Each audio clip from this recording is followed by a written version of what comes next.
Are you ready? The Kornelia Stephanie Show, Wake Up to Love, your call to action. Join Kornelia as she empowers others to live heaven on earth. Kornelia teaches listeners how to be the authority over yourself, embracing your inner guru. Feel yourself uplifted into limitless expansion, integrating ease and grace in a changing world. This show will cover topics such as unconditional love, your physical body, how to be in extraordinary relationships, create financial and emotional wealth, embracing entrepreneurship in the new earth.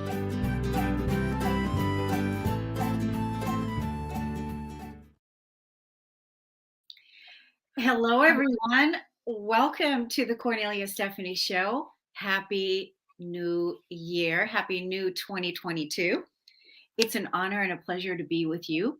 This is actually take two. We were already recording for a few minutes, and then I realized that it didn't all the way go through. The show didn't go live.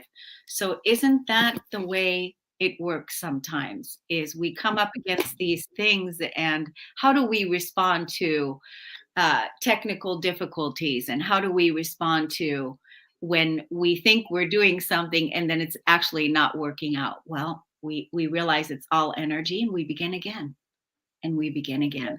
So I was talking about how 2022, I had given myself permission over this holiday season, 2021 holiday season, to really allow myself to rest and restore.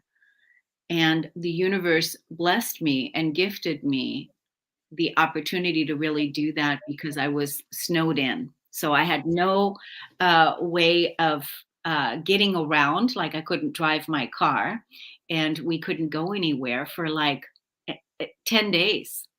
So, and I know that there's, people out there that live in different places with snow, and it's a lot worse for them. But when you live in a place where you don't really get snow that much, and people really don't know what they're doing with snow, it's different for us.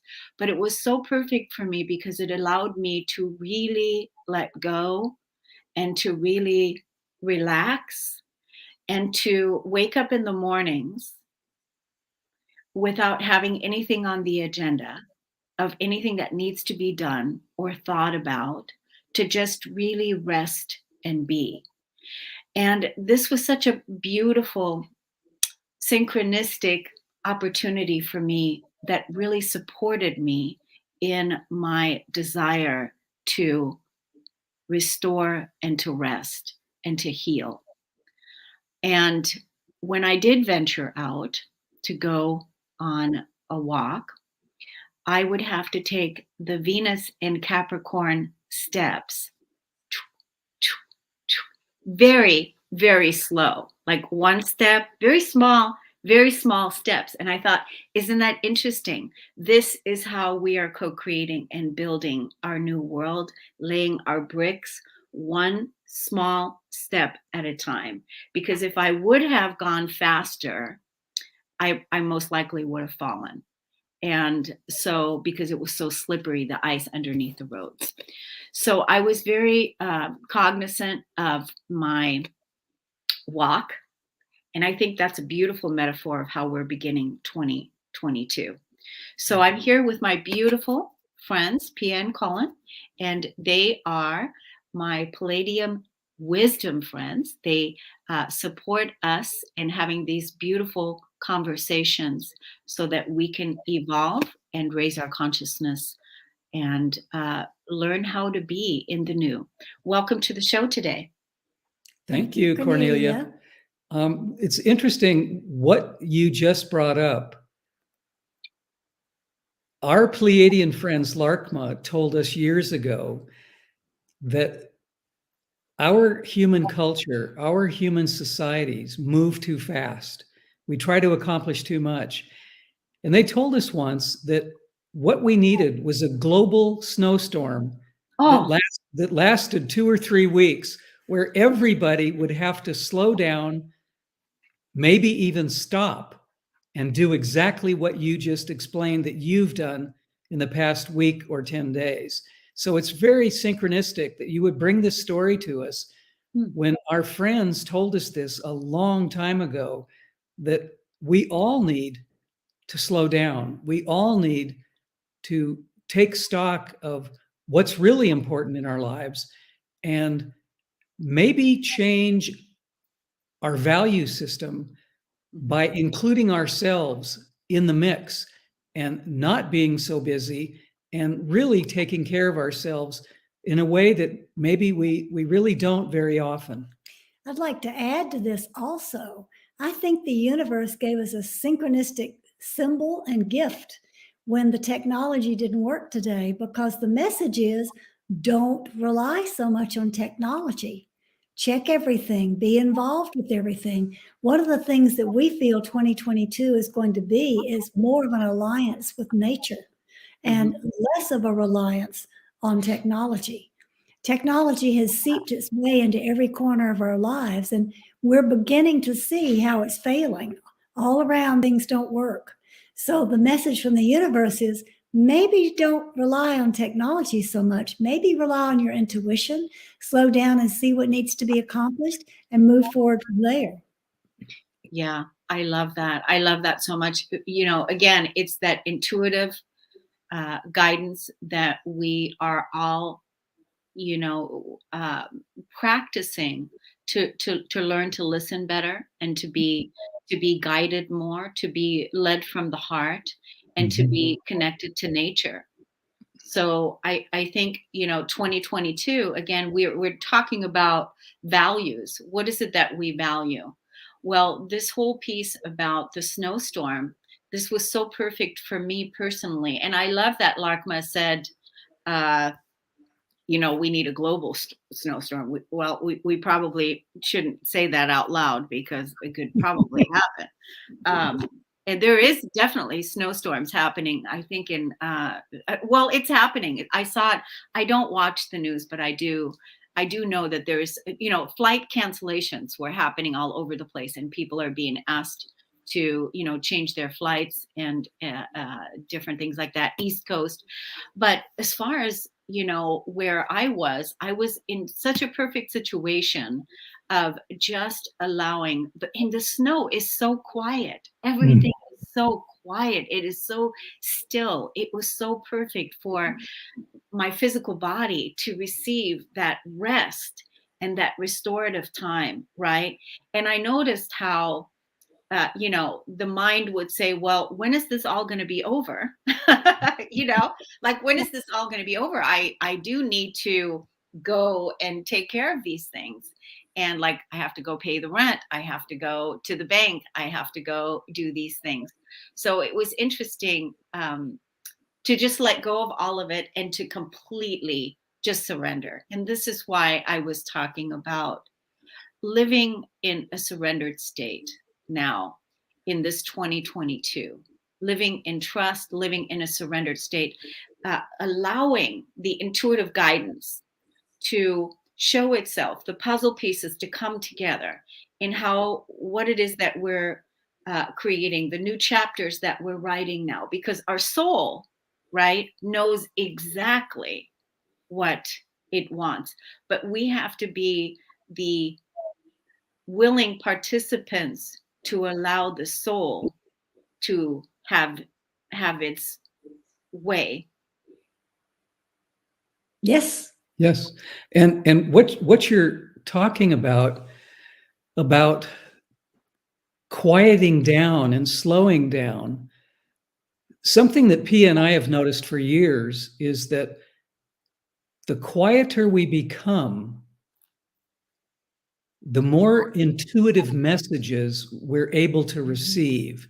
When we're quiet, we're able to be in a position where we can hear information, whether it's coming from our hearts or whether it's coming from outside of us. It doesn't really matter, as long as it's true information. As we quiet down, the volume of our intuition absolutely jumps into a much, much larger experience. And I think that's something that people need to understand.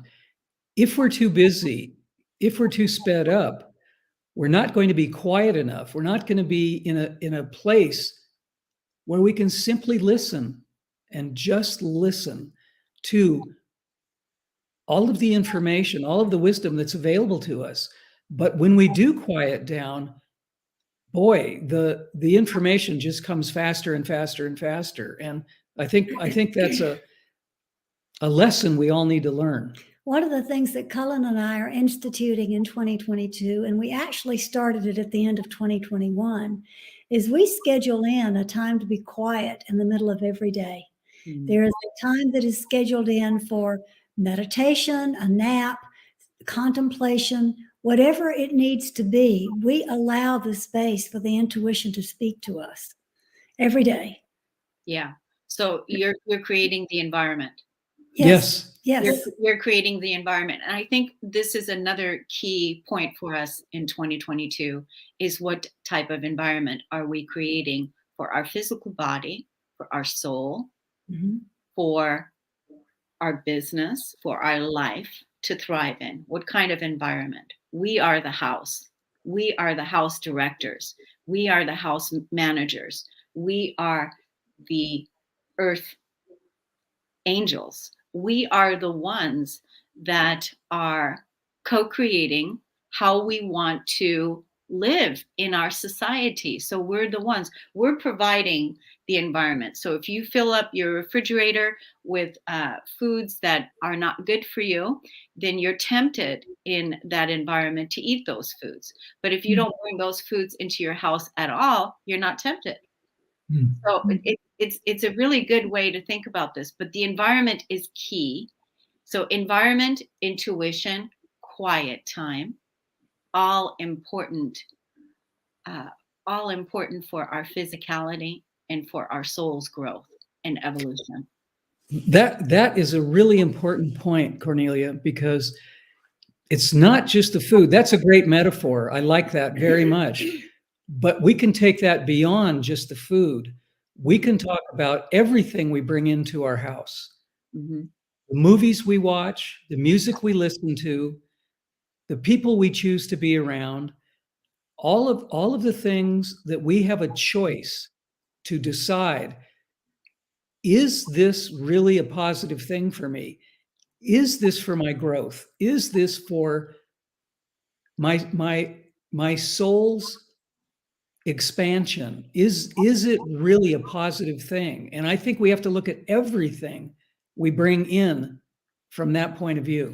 And that includes the environment we create with our thinking. Yeah. That's a very, very important point. If we allow, you're talking about putting foods that are not good for you in your refrigerator, the same thing goes for thoughts. If you allow a bunch of negative thinking to swirl around in your head, that environment is not very good for your soul, your body, your emotions, none of you. It's not healthy. It's much more environmentally supportive to keep your thought environment up also. I think that's a key piece too. I mean, and that's why having that quiet time, having that reflective time so that you can really sit and what am I thinking? Because we know that our physical body, the emotions follow the thoughts. So if we're thinking negative thoughts, you're going to feel like crap, or you're going to feel low, or you're going to feel depressed, or you're going to feel not well because of the thought process that you're thinking. So revealing to yourself, like, what am I thinking about right now? Am I in fear? Am I thinking fearful thoughts? Is this, like you said, Cullen, are these thoughts helping my soul's growth? I think right there is everything that we're doing is putting it back to that, like the environments that we're creating, and knowing that we are the watchers. We are watching ourselves. We are seeing ourselves, and that it begins with us. Like one of my themes right now, for me personally, I'm still in discovery, because I don't know if you all are like this too, that my new year, my true new year, doesn't really begin until the spring, till the spring equinox. So right now, from this time period until March April, I'm still deep in the middle of winter. I'm still deep in digestion and reflection from 2021.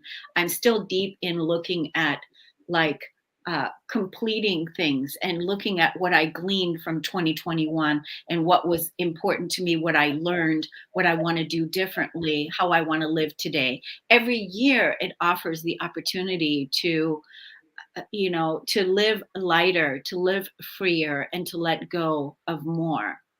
And so, like right now, I'm still deciding what my theme is going to be, for this year, kind of thing. Last year, my theme was to be a better listener. That was the theme. And it was really interesting, listening to our intuitive guidance, be a better, and I was already a good listener, but listening with all the senses, right?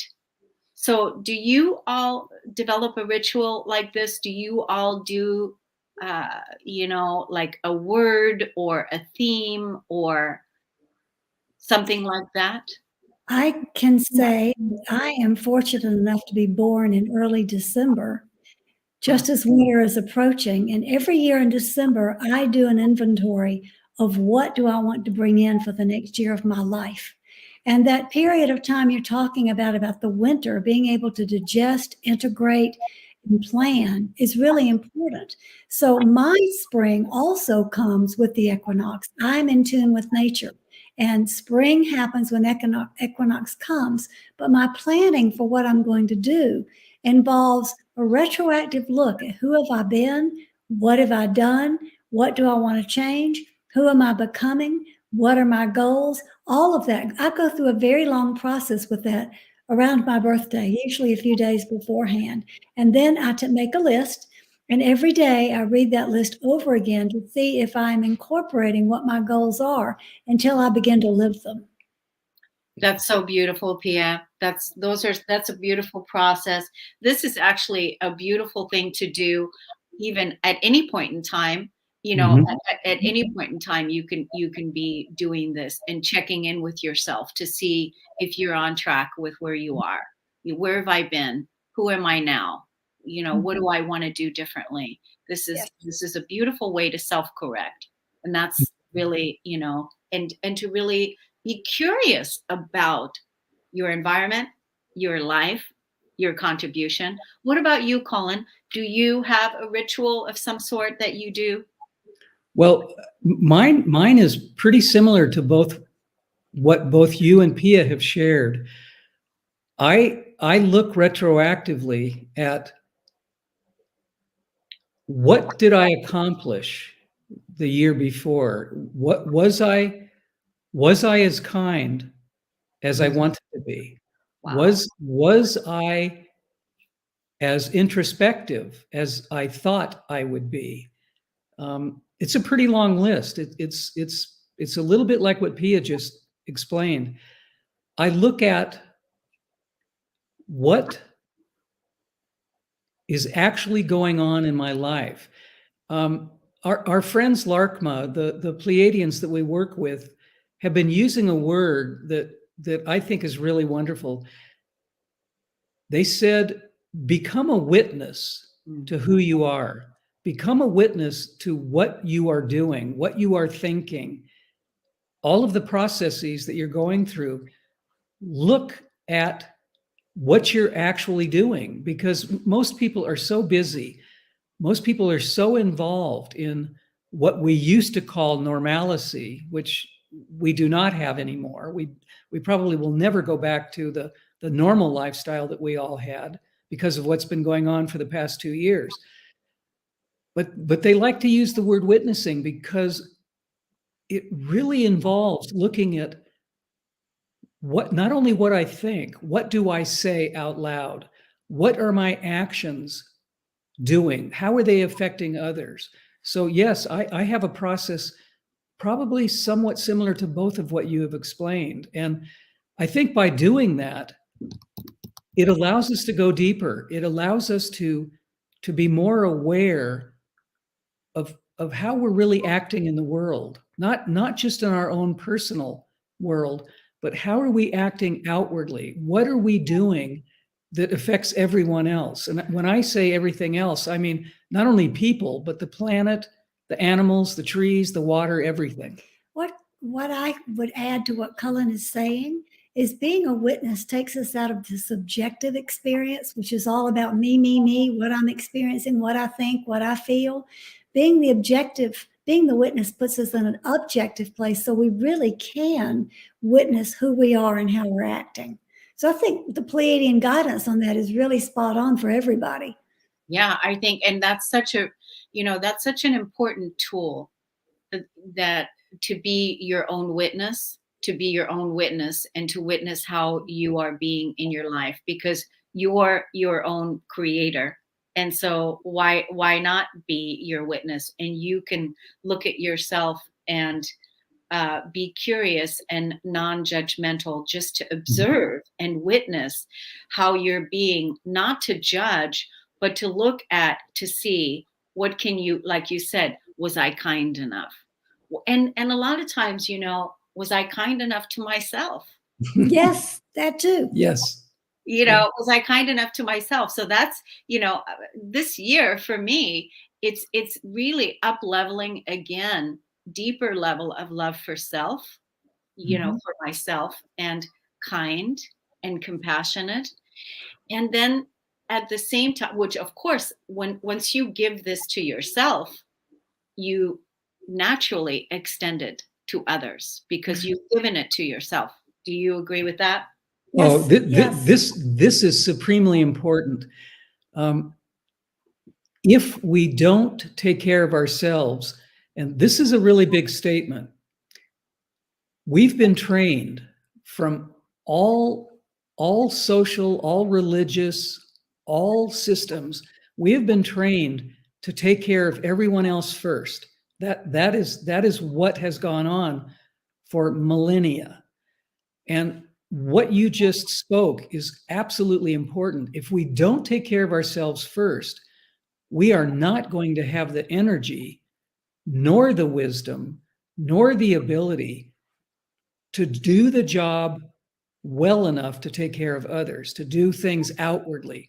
And that's something that we really, truly have to retrain ourselves to do, because we have absolutely spent most of our energy outwardly taking care of people, taking care of jobs, taking care of situations, taking care of families. And if we have a tiny little bit of an ounce left, maybe we spend that on ourselves. And that equation is absolutely upside down. Yeah, that whole, what you're talking about reminds me of the third dimensional paradigm in the Piscean age, where we sacrificed ourselves in the name of others, for others. So we didn't tend to ourselves, because we didn't know at the time that who we were and how magnificent and divine the pure beingness of your essence, your environment, the you that is here right now listening to this is, and how you absolutely have to be first on that list to make sure that you are cared for, that you are thought about, and that you are all in, if you will, and that to bring yourself into that equation as primary. And then when you have become primary, the primary caretaker of yourself, the witness of yourself, the lover of yourself, then we can easily give from that overflow that is infinitely flowing, because there's no running out, because you are always taking care, and you're always tending to yourself, and you're able to give from that overflow. Absolutely. You talked a little bit at the beginning of the show today about when you were taking your walk and taking Venus in Capricorn baby steps. And I think that's so apropos to where we are right now. You've started the process really in a timely manner. The Venus star moves into Capricorn on January 8th, which is just a few days away. And it's all about structure, and it's all about things that we want to organize and create ourselves, and we have to build one brick at a time, one baby step at a time. If we come into a new year with a glorious resolution that we're going to be somebody completely different, it's built on a house of sand and it will crash. But if you have a general overall, this is who I'm becoming, and I love myself through each step as I'm becoming, you have a much greater success rate for actually reaching the end of the year and having achieved what you set out to do. And Venus in Capricorn is here to help us with that most of this year. I know, that is so good. I love that so much, that we really have this time period right now that we're going slow. We're really, we're being, I don't want to use the word force, because the universe doesn't force us. How about invited? What is that? Invited. We're being invited. Exactly. We're being invited to really slow down and really take a look at how we want to live our lives. Mm-hmm. I mean, how do you want to live? And we're going to go into that topic because I want to talk a little bit about our schedules. But this is such an important piece. How do we want to live our lives? And I love that you brought up Venus in Capricorn, and that, this is happening now. And that, so I want to say that these next 4 months, now until April, really is giving us that opportunity to lay those bricks down and define what our values are, what our heart's desires, our calling, and listening to our intuitive guidance, listening to our soul. And I feel like then the second part of the year is going to have a momentum that is built on what we're doing now for these first 4 months. Does that resonate? Or? Yes, completely. Absolutely. Completely. Yeah. That's good. So since we know that, we can just relax with, yes, it's going to be slow. Right now, it's going to be slow. It's going to take time. And there's going to be times where you're just faced with yourself, and you might be frustrated because things aren't moving fast enough. Yes. There's a greater lesson there for you, right? Yes, there is. And How do you deal with that when things aren't moving fast enough? Well, that's a scary notion, Kornelia, facing ourselves. One of the things that Cullen and I have decided to do, and we instituted this again about the same time towards the end of the year, where we would recognizing that slowing down was what life is calling for. One of the things that we do is we have minimized the number of things we schedule within a day. Yes. We schedule certain things within a day, and then we allow the universe to bring us what else needs our attention. And we make a list of everything that needs to be done, and we prioritize it. And then we do as many as goes with the flow comfortably, and the rest of the list gets transferred over to the next day. And it's working pretty organically. You know what's interesting? That I'm doing that also, but I did not mentally think about doing that. So that's even better. Yeah, it was like when I was preparing my schedule in December for January, that's the structure I set up. One call per day, one appointment per day. And then of course I've got my podcasts and I've got my groups and but still one call per day. And then I already had in there K time. So 2 hours of K time every day. That's K time for me. That could be whatever I want to do during those 2 hours. I get to do whatever I want, which is so fun to be able to have that in the schedule. And so, but I started doing that, and I didn't realize, because I didn't think about it, that this is going to serve me well.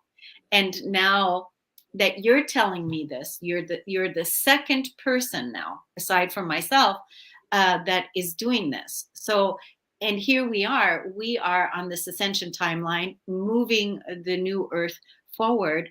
And so we're sharing with you, the audience, if you're an entrepreneur or a business person, you get to decide how you want to live your life, your schedule, and you get to decide that. That's one of the great things about being an entrepreneur, is you are creating it. You're creating it according to how you want to live. So I love that you all are doing that. So how is that working for you thus far? What I would say about that is I feel that we are able to be of greater service because we're taking care of ourselves. So we are able to create space for whatever needs to happen to help others. So I think that we're doing something that is of greater service, and it's of service to us and our physical bodies and our soul development, as well as being of service to all the people that we work with.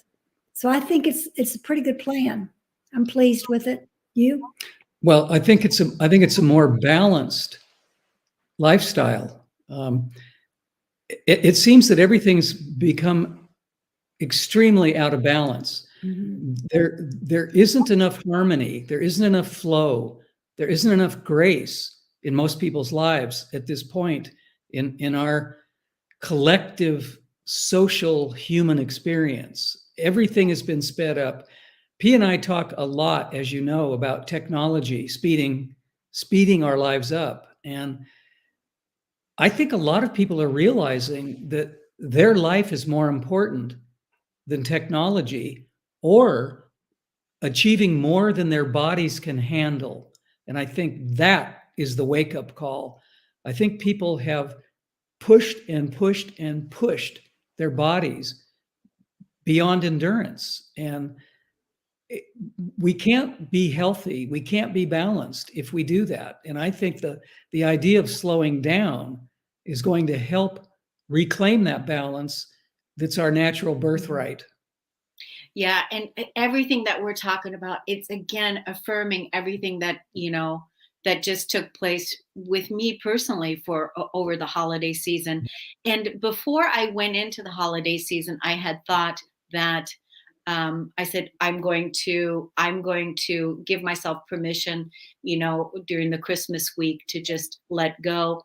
And then I thought I was going to be doing some organizing things and working on different things. But intuitively, when that time came, the physical body wanted the rest more.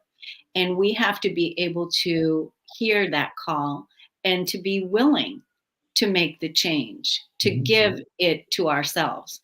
And that's a big piece where before, when you talked about, we were so busy and so overscheduled and so fast and moving forward beyond really what our physical body is able to catch up with, because we're taking our physical body with us into this higher vibrational way of living and being. And so we have to be mindful and thoughtful that the body is the last to catch up with. It's the last, it's the densest, it's the last to catch up. And so it's going to have some aches and pains. It might have some whatever, Mm-hmm. So we have to give ourselves permission to really bring that balance back. And I'm appreciating so much the conversation because it's affirming to me that this is what we really, really need, and that we restore balance again into our physical bodies, into our lives. So 2022 moving forward, what is it that we value from the heart? What do we value? What's important to us? And all those beautiful questions that you asked yourself and yourself process, both of you, Pia and Colin. I mean, these are fabulous ways to listen on a daily basis. And because it's never too late, you're never too old. It's never too late. You can always begin now. As we do yoga, we just begin where we are today. Yeah. So one of the things that has to happen in 2022 is people have to put down their fear of not having enough money. So Good. for all the entrepreneurs who are out there thinking, well, I have to make enough money to meet this goal. What Cullen and I know is that the minute that you create the space you need to move into a different energy, that space gets filled up much more appropriately with the clients that need your help. So setting aside the fear of I'm not going to have enough, or it's all about money, is something that is the old paradigm that really has to go. That's really good. I think this is a really big, important piece for the entrepreneurs.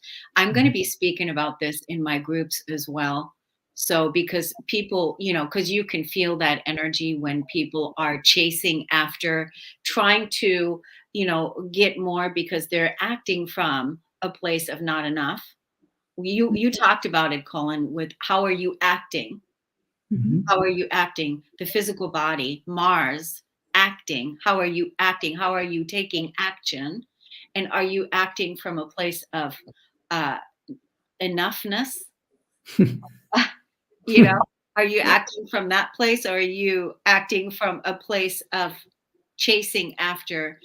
And that's a good question, because the question is that, are you acting from the place, from the mental body that wanted all of that money or whatever that was, or are you acting from the soul, the heart? Well, the soul requires us to have a completely different definition of abundance. Currently, the old paradigm definition of abundance is money. And that completely leaves out what you just said, Cornelia. Am I acting from a place of enough? Is there enough of me? Yeah, true abundance is a much, much bigger picture than money or finances. So many people have been trained once again to think that they're not successful, they're not productive enough if they're not making the amount of money that they think they should be making. And there's a real equation, there's a real connection between lack and true abundance. If we're coming from a place of lack, that puts us in a negative experience of, I don't have enough, something's going to go wrong, I'm not going to get what I need. And what we need to do is to turn that around and realize that abundance comes in many ways. Abundance comes through love that we share. Abundance comes through health. Abundance comes through communication. Abundance comes from many, many, many different places of possibility. But unfortunately, most of humanity, most of the collective believes that abundance only has to do with the financial part of, will I be okay? Will I have enough? And we need to change that equation to include everything that's important to us. And money does not have to be the most important element in this equation. So in this collective field that you and I are now sitting in and creating from, we are talking about the true sense of what abundance really is. Yes. And that we are sitting here and that we are feeling already abundant right now. Yes. Right? We're in this feeling. You can tap into this feeling right here, right now. It makes a difference. Right. It makes a huge difference when you're feeling it. When you're feeling abundant. So the question, am I feeling abundant? Because again, abundance is experienced by the perceiver. What are you perceiving? What are you perceiving? Because Cullen, you said, the thoughts. So am I having enough? What are you perceiving? How are you perceiving abundance? And defining abundance to yourself, I think, is really important. That would be another good, important question to ask. You were going to say something, Pia? What I was going to say is it's very hard to manifest abundance on any level if you're coming from a place of lack. If you don't feel like you're good enough, you're coming from a place of lack. If you feel like you are abundantly fine in who you are and what you offer, you're bringing abundance to the world. Abundance in relationships, abundance in where you live, abundance in your work. All of it doesn't work if you're coming from a place of lack. The minute you enter into, I'm in a place of lack and I want, you've canceled out the energy of allowing it to arrive. And we have to remember, like we talked about this earlier, we have to remember that, how do we want to live our lives? How do we want to set up our environments? And we have to restore balance. that we value rest, slow down, 1 appointment per day, however, whatever that is. So speaking it out, saying it out, calling it out, defining it out to yourself so that you can see it, so that your ego can see, oh, this is what you value. Or you can tell your, look, ego, this is what we value here. You know, we value this. So we're going to be making choices based on this. We're not going to be chasing the old paradigm. We're not going to be running after, chasing after things.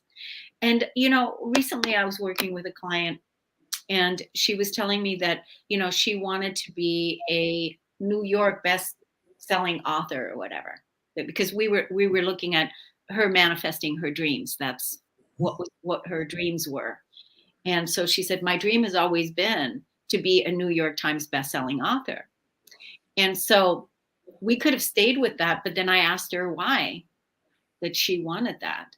Why did she want that? And is this a dream from her soul, or is this a dream from the paradigm that it's good to be a New York Times bestselling author or whatever? I said, really, you know, take a look at that, right? So it comes to find out when we were done with it, she didn't want that dream. She didn't want to be a New York Times bestselling author because she was looking at it from a new perspective now, that was not. So we talked about the abundance piece. Why do you want, if you have enough, and like you said, Pia, this is such an important piece. We need to let go of the whole piece about if you're not having enough money or whatever, that, or you're going after the money, to really allow yourself to perceive abundance in all of the other ways as well. Yep. I want to share a little thing that happened to us. P and I were on a trip somewhere around the world, and it's not important where it was, but we were in a very ancient building that had been turned into a shop. And we were looking at merchandise, looking at things. Pia was looking in one corner and I was looking at something else. And all of a sudden, I looked up, and at the top of the shelving on the wall was a very small plaque that had a hand embroidered message on a piece of hop sacking cloth. It was hand stitched. And I'm going to ask Pia if she can say exactly what that was.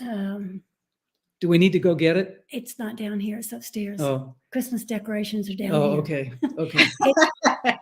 I can paraphrase it because we moved it when we set up for Christmas, but it says basically that happiness comes not from wanting something, but from being content with what you have. If you are content with what you have, you find happiness. If you're constantly wanting something, you're in a place of lack, basically.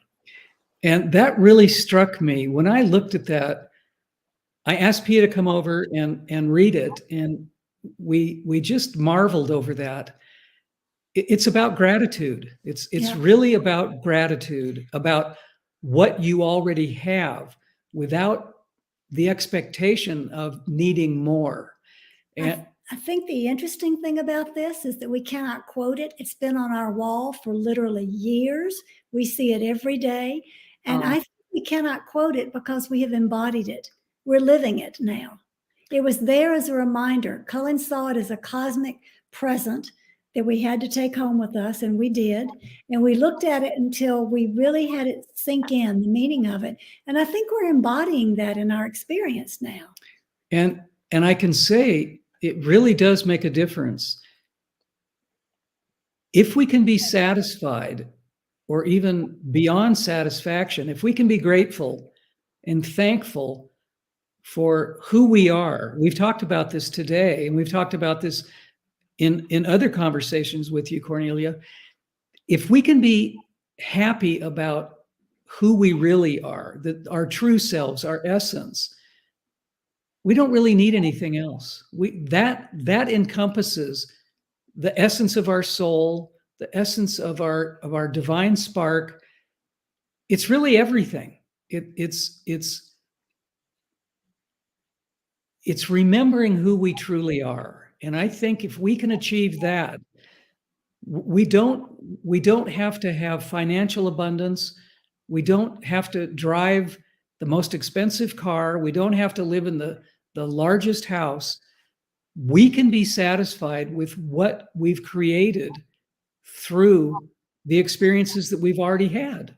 I'm going to add to that also, because Laarkmaa has a very favorite Pleiadian theme about this. Yeah. And they say that in addition to being grateful about what we're talking about here, we should be grateful for every experience we have, because every experience, even the painful ones, are something the soul wanted us to integrate on our journey.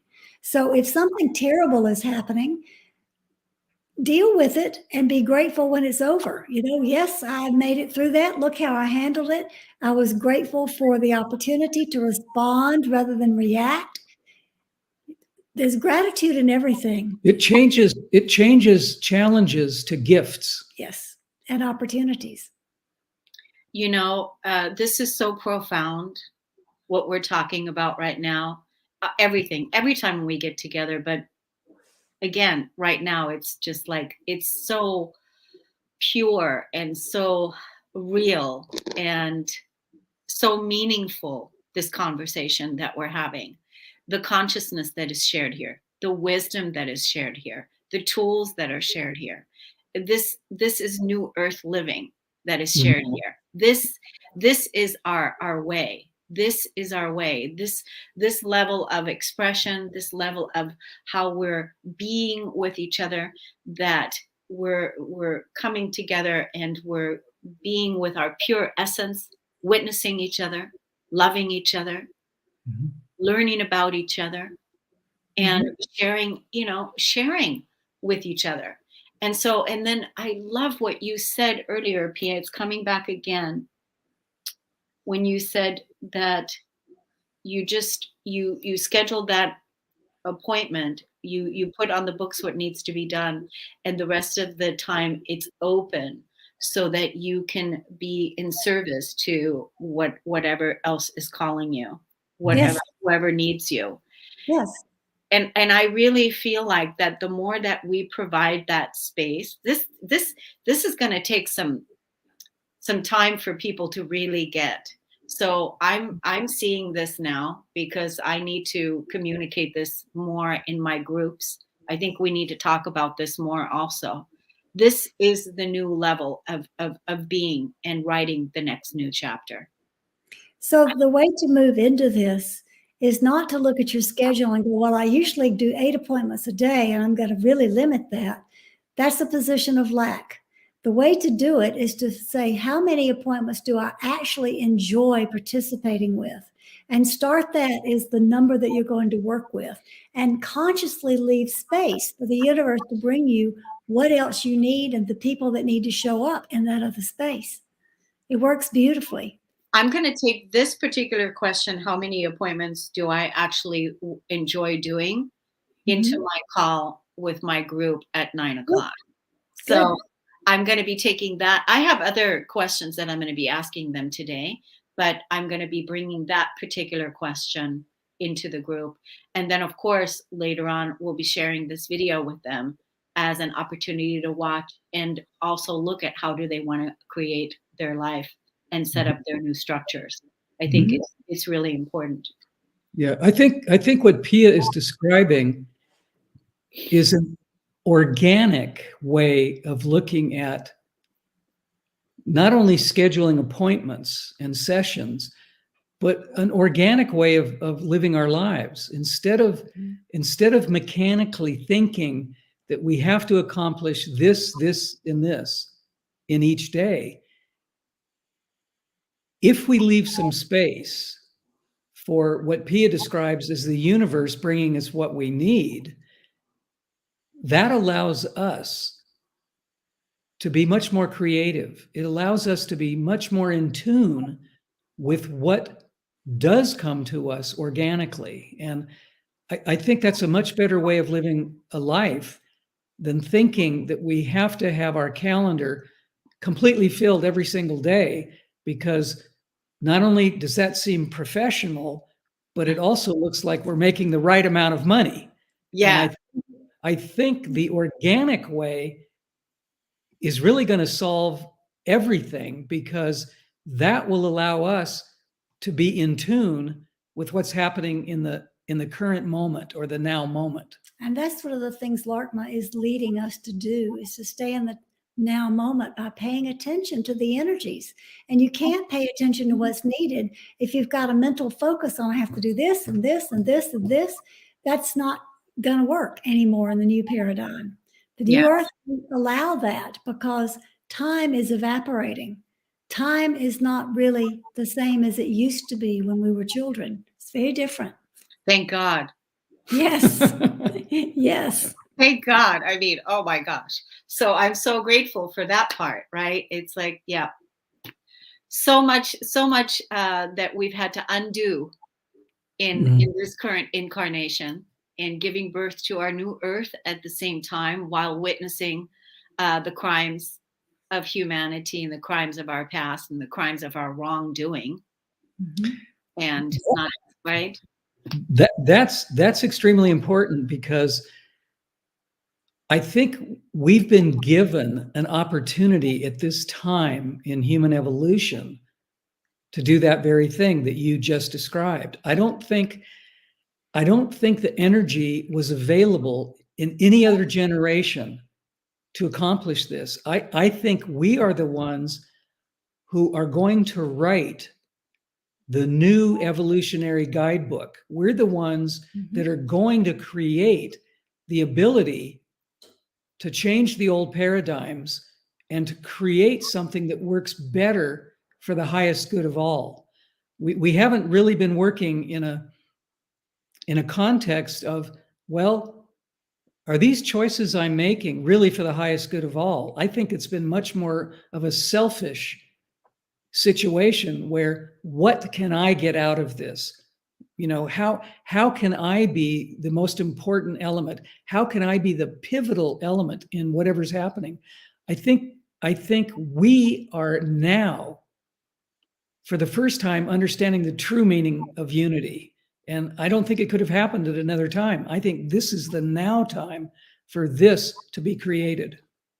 This is so good. This is so good. I just feel so much excitement inside of myself right now. It's like, gosh, where have you guys been all my life? So I feel so excited about the conversation that we had today. I'm going to take this whole show and actually transcribe it, because I think there's just transcribe it into written text. There's just so much good stuff in here. I've got a whole thing written down. It's like I could just, so this tells me I need to get the transcription of the show and get it all written up and use it in blogs and different things that that's really going to help people. Because like you said, you called it, we are writing our new evolutionary guidebook. It's these conversations that we've had for you for a very long time are happening for a number of reasons. But one of the reasons, and I think we've mentioned this before, but if we haven't, I think it's important to talk about. The number 3 is the representation of creativity in the Pleiadian wisdom of understanding who we are, what's happening, and what we can create together. It's the perfect balance point also. And it's 3 of us who get together in these conversations. And I think we generate a special energy by bringing the 3 of us together, our hearts, our minds, all of our experiences. And I think we generate the goodness and the depth of what comes out through these discussions that we have together. So it's really important to understand, and it gives me goosebumps mentioning this, that when 3 people, 3 energies get together, it creates a completely different environment. It creates a completely different situation to bring more light, to bring more love, to bring more understanding out into the world? I'm speechless. I'm speechless, Cullen. It's true. It's so true. I too have goosebumps. I too am just overwhelmed with gratitude right now. Again, always affirming our union, always affirming our connection and what it is that we're creating here together. I'm so grateful. Thank you for, the wisdom that you shared with all of this. So I want to send people now to what it is that you do. So, Pia, why don't you share how people can, look you up and how they can find you? I also think we should mention the international call that you have, because I think this is also an important piece. So now that more and more people are awakening and looking for that support, this year is going to be really, really important for having that support for people that don't have it. Really important. So we have 2 websites. My website is about the consultation services that I offer for people: Pleiadian Earth Energy, astrology charts, intuitive sessions, alternative health sessions, and books that I have written by myself, like my stories, visionary fiction that I did. So my website is all about that. The major portion of what we do, though, is what Cullen and I do together. And that website is Laarkmaa, LAARKMAA.com.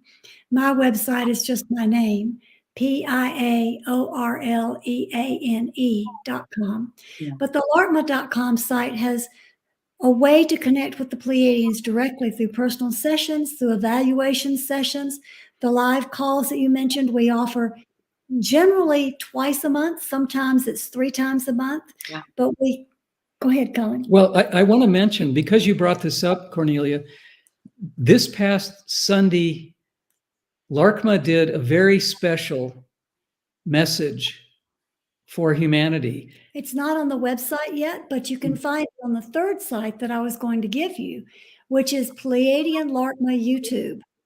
Pleiadian-Laarkmaa YouTube is a YouTube visual and auditory experience of hope, of upliftment, inspiration, and the predictions for 2022 from the broader perspective, taking us out of our old paradigm and into the new.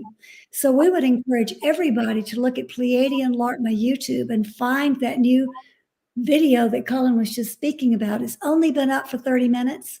It's Okay. there. Well, It's- we'll try. What we'll do is I'll try to get the link put in the show description when we, put that in there. So audience, I'm letting you know that the Pleiadian-Laarkmaa YouTube link is going to be linked in the show description. One of the beautiful things that you can know about me is that when I say I'm going to do something, I'm going to do it. So I will make sure that gets done. So Thank you. It's a special message. When P and I bring Laarkmaa forward to the public, we hear and understand and digest everything they say. We're able to understand what's going on while we're channeling. But in this case, after listening, after their message, we listened to the recorded message a couple of times, and I was overwhelmed with the hope and the absolute upliftment and light that short 20 or so minute message brought to humanity. And I just want to share it with the world. I look forward to listening and watching it again, because it was a tremendous message about who we are, where we're going, and what's going on at this time. Yeah, send me the link when we're done with this today. Send me the link personally, because what I'm going to do, like I told you, this call that we had today, the first call of the new year 2022, hello, there's so much in here. We're going to take this one and I'm going to put it in my newsletter as well, and use some of the show description of what we talked about in the call and get the show transcribed. And then I'll also put Laarkmaa's video in there as well. So to Thank have, you. to have both Thank in the newsletter, and to really you know, offer that hope and that inspiration, that excitement that I'm actually feeling from you right now, that I'm really feeling with the three of us together, of what's possible, what it is that we're creating now together. And you know, you talked about the number 3. I've always been amazed when you talk to me about how you know, Laarkmaa is a group of beings. It's a consciousness, not beings, right? It's a consciousness. But no, so let me see if I can say it. So 6, a group of 1, 6 of 1, and it's a group of beings that are individual, yet they operate as a group. Yes. Yes. Perfect. Oh, good. So, and I love that so much. I love that so much. This is what we want to do here on Earth, you know, is to harmonize together in a group in this way. And that's, I've always been fascinated by how, you know, what's possible when we can each be our own individual true self within a group. Yes. Yes. And that is precisely where we're going. That is what we're creating for the new Earth, for a new society that actually works together in harmony, synchronization, trust, peace, all of the things that we want to create. That experience that Laarkmaa brings us from the way they live is where we're all going. Yes. Yeah, you've helped me so much today with so many things that you've affirmed, and just also this beautiful, loving, kind feeling within this space that we've created. I thank you so much for your time. Thank you. We thank you for the opportunity to share together. And we're grateful. And Kornelia, it's teamwork. Yes. Teamwork. Yeah. Yep. There's no I in team. No. Yeah. So anyway, audience, we thank you so much for listening and tuning in. Go check out all the links that Pia was talking about. Check out that website and look at the videos, and then start working on some of those questions to your soul, and start looking at the environment that you want to create, and this new Earth that you want to create, co-create together with us, our new society, our new way of living and being here on planet Earth. Yeah. So thank you, everybody. We'll see you again next month, and have a wonderful, beautiful month. Okay. See you soon. Take care. Bye-bye. Bye.